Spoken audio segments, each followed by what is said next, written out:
obrolan pendidikan masa kini. Nah, makin seru aja nih ya bahasan kita dan nambah ini. hot.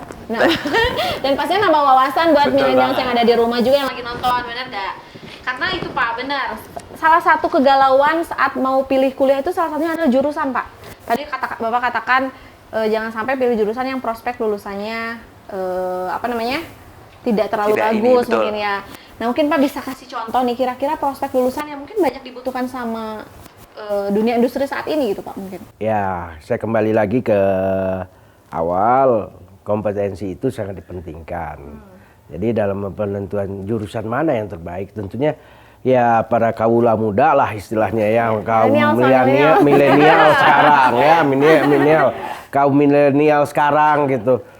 Anda sekarang sudah punya gadget ya kan, nah udah punya ini ya carilah di informasi-informasi yang bermanfaat di sana tentang perguruan tinggi yang menyelenggarakan pendidikannya apa dan cari di sana di dalamnya juga prospek masa depannya kalau mengikuti pendidikan di program studi ataupun juga di jurusan itu ya kan.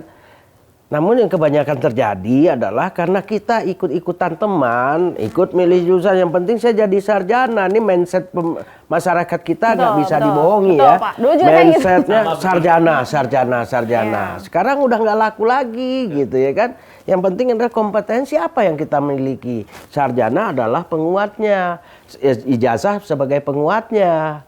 Nah, contoh kompetensi yang ada, misalnya kita mengambil pendidikan di administrasi bisnis, kompetensi apa sih? Menjadi seorang administratur, kompetensinya karena ada. Lagi juga ya Pak sekarang administrasi bisnis ya.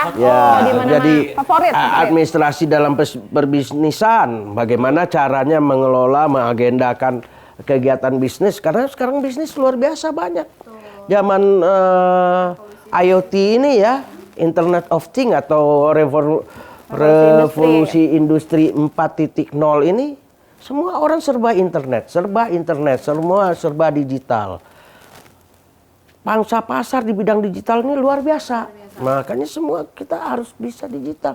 Kalau adik-adik bisanya main gadget, cuman main game aja tapi tidak bisa kayak yang lain. Aduh, nah ini ya kan berbahaya ya.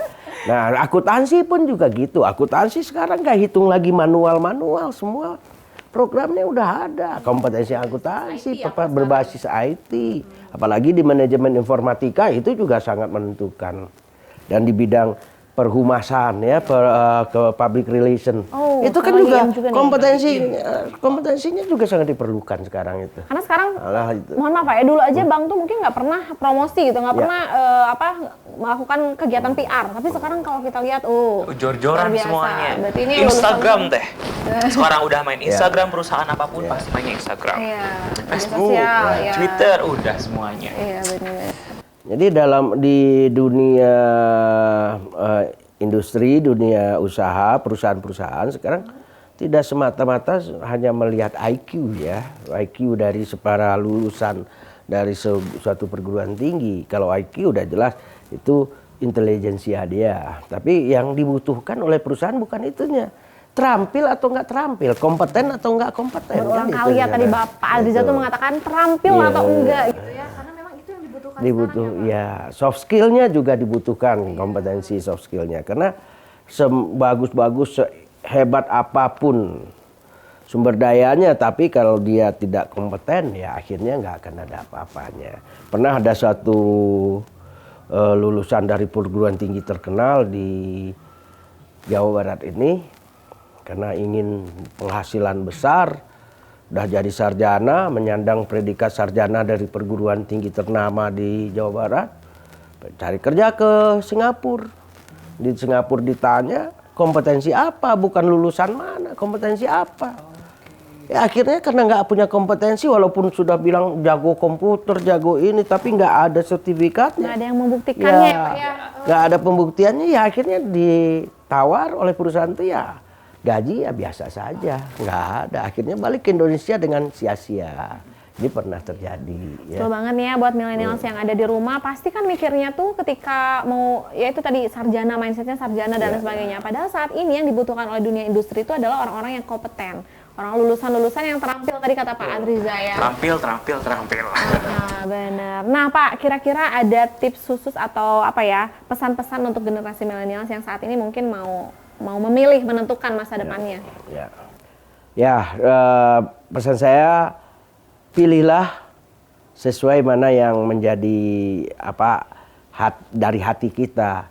Pertama, mau jadi ilmuwan atau mau jadi orang yang siap kerja. Kalau mau jadi ilmuwan, mungkin lebih tepat memilih perguruan tinggi yang pendidikan akademisi, sarjana. Nah, itu yang pertama tuh ya. Nah, jangan berharap nanti dari sarjana langsung pengen kerja, ya susah nanti dalam kerjanya. Nah, karena dia harus dilatih dan dididik lagi untuk bisa menjadi orang yang terampil. Tapi kalau kita memang kondisinya, saya ingin cepat kerja, tapi saya juga kuliah menjadi utama saya. Maka yang lebih baik memilih yang pendidikan yang memang mengarahkan kepada pendidikan vokasi. Contohnya di perguruan tinggi, politeknik atau akademi. Nah ini mendidik orang-orang menjadi terampil walaupun ada keilmuannya. Tadi saya bilang 80% praktek dan 20% teori. Ya, ini tips yang lebih enak. Dan perguruan tinggi itu juga menyediakan, memfasilitasi si mahasiswanya untuk bisa mengikuti uji kompetensi dari lembaga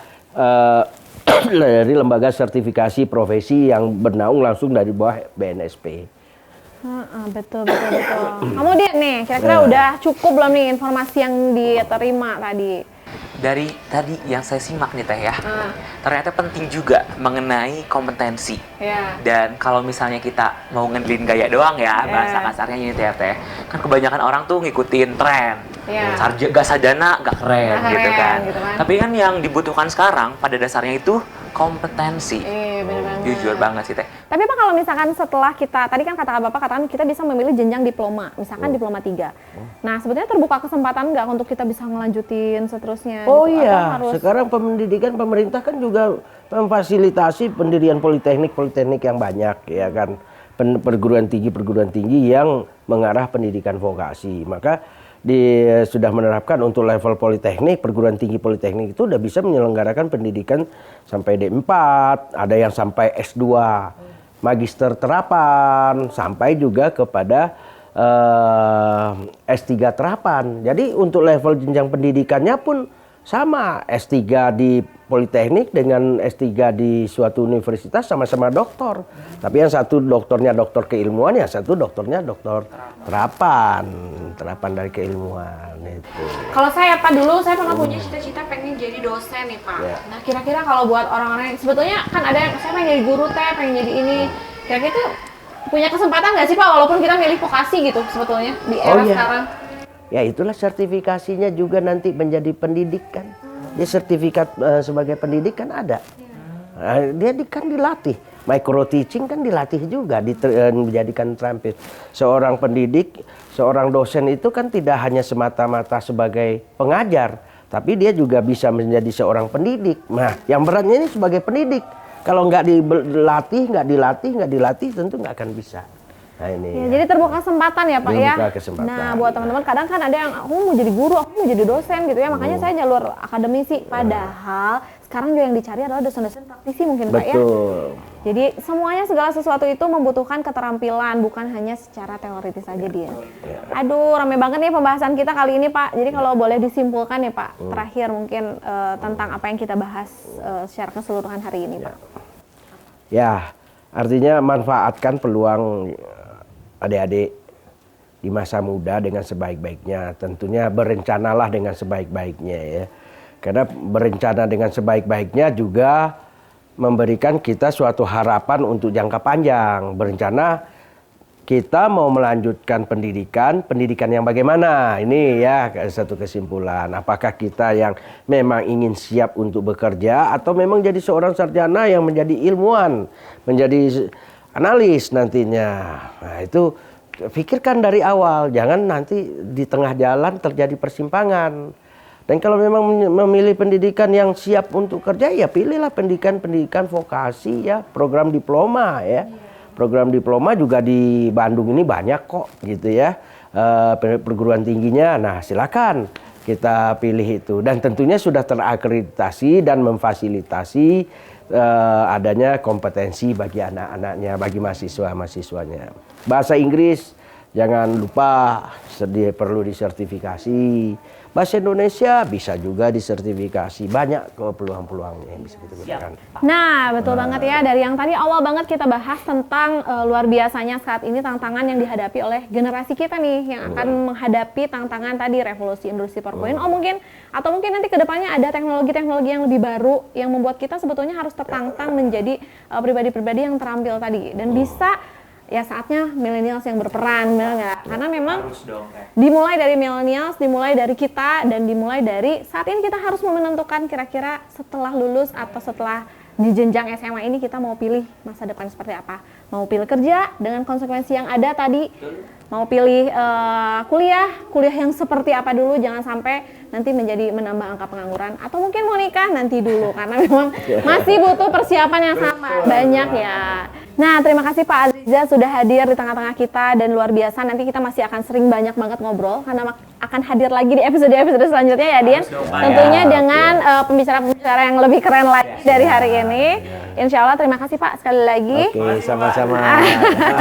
Dan milenials, kita masih akan kembali di segmen selanjutnya. Tetap di Opini Obrolan pendidikan masa kini.